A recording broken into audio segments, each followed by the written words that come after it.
during the Super Bowl, they ran an ad for Chrysler that featured Clint Eastwood.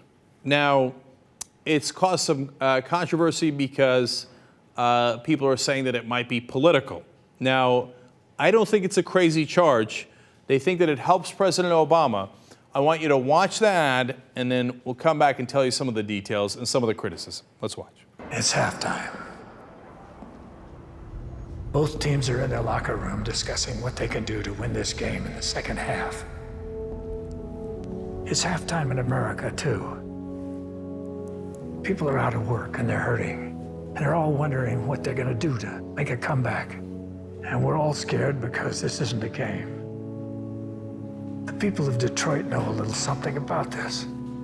They almost lost everything. It seems that we've lost our heart at times. The fog of division, discord, and blame made it hard to see what lies ahead. But after those trials, we all rallied around what was right and acted as one. This country can't be knocked out with one punch. We get right back up again, and when we do, the world's gonna hear the roar of our engines. Yeah, it's halftime America, and our second half's about to begin.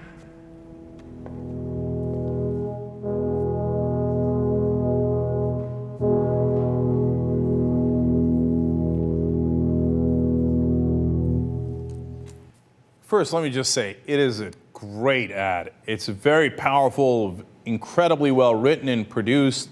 Clint Eastwood is the perfect guy to deliver that message, cares obviously deeply about America and deeply about Detroit and the comeback of the American cars. And by the way, in Michigan, the region's jobless rate reached a record high of 16.6%. But since the car bailouts, since the car companies have come back, it has dropped to 9.7%. Now, that's not a great number, but it's much better than where it used to be. But now, ads run $3.5 million for every 30 seconds in the Super Bowl. So that ad costs at least $14 million just to air, let alone how much it costs to produce, let alone Clint Eastwood, and we don't know how much he got paid, right? And now Republicans are saying, wait a minute. Now, this is a car company that got bailed out by President Obama, and they're doing this ad, and it has a lot of positive ramifications for President Obama. Now, he would be halfway through his term, so it's halftime. Let him finish the second half. Second of all, he's the one that did the bailout so that Detroit could come back. It gives him, in a way, a roundabout way, gives him credit for that. I don't think these are bad points, and let me give you a sense of perspective on it.